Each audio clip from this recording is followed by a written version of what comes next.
Hello everyone, this is Tim, and this is going to be a 5th edition Dungeons & Dragons Cleric Domain, and today we're going to be talking about plants. Now this is a little bit of a small departure from the nature domain. I kind of felt that nature was too overarching, and honestly a lot of the 5th edition domains I found were kind of like that they probably by design were put that way, where gods only have one or two domains. But again, I kind of want to break things apart and have various different domains that gods could have, because I like the different combinations that various domains can be under, like a single deity, to make them unique. So, without further ado, plants. The spells you're going to get at first level are Good Berry and Entangle. At third level, you're going to get Locate Animals or Plants and Barkskin. At 5th level, Plant Growth and Speaking with Plants. At 7th level, Blight and Grasping Vine. And at 9th level, you get Tree Stride and Awaken, but Awaken has to be used on plants. And that's pretty much all the spells that you get. So in addition to those spells, at first level, you're going to get a bonus cantrip. You can choose either Thorn Whip or Shillelagh as your bonus cantrip. At first level, you also get proficiency with Nature and Survival. At second level, you get a Channel Divinity ability called Charm Plants. And this is pretty much the same description of an ability that you have under the Nature domain, but it's minus the animals. So again, it's a little bit weaker, and it focuses more on the particular idea of plants, and it gets away from animals that's in the Nature domain. At 6th level, you get Bask in the Sun. If you have access to drinking water, and you are out in the sunlight for at least 2 hours, you do not need to eat any food that day. Basically, you're going with photosynthesis instead. Your skin begins to take on a slightly greenish hue.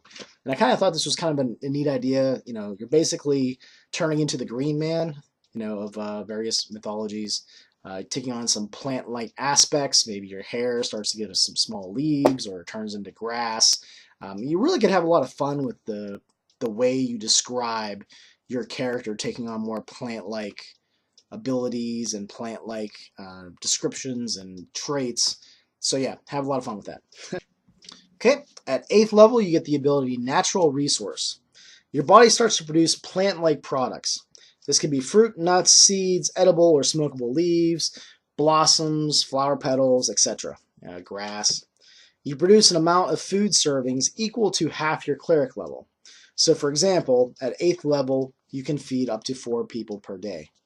If you instead choose to produce a tradable or sellable product, maybe like tobacco leaves or, other stuff, it will be worth roughly 5 silver pieces per unit of measure. So however many, if you grow some tobacco leaves and, you have, you have 4 servings or 4 units of tobacco leaves, each unit would be worth 5 silver. So you produce a number of units equal to half of your cleric level, the same as the amount of food that you would produce.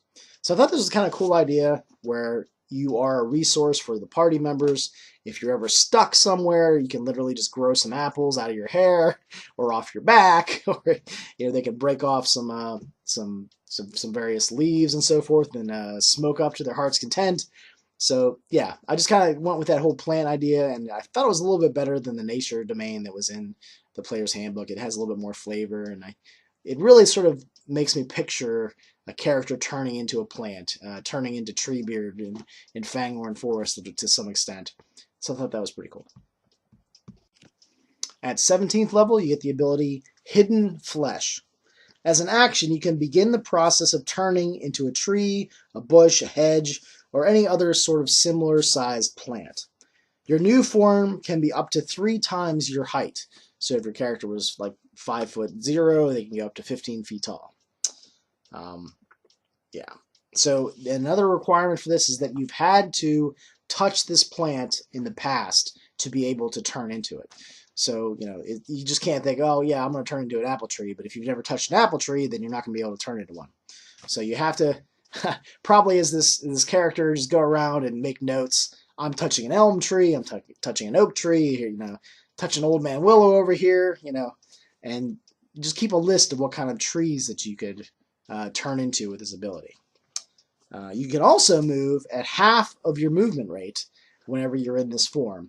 So it's kind of like the March of the Ents. The trees are moving to attack Isengard, that sort of thing. But I kind of wanted to keep it slow, like a slow, ponderous steps. I also kind of figured that, this would be a good way to describe why those trees move in the forest. Maybe there's some clerics of plants that are hanging out and messing with people that are in the forest.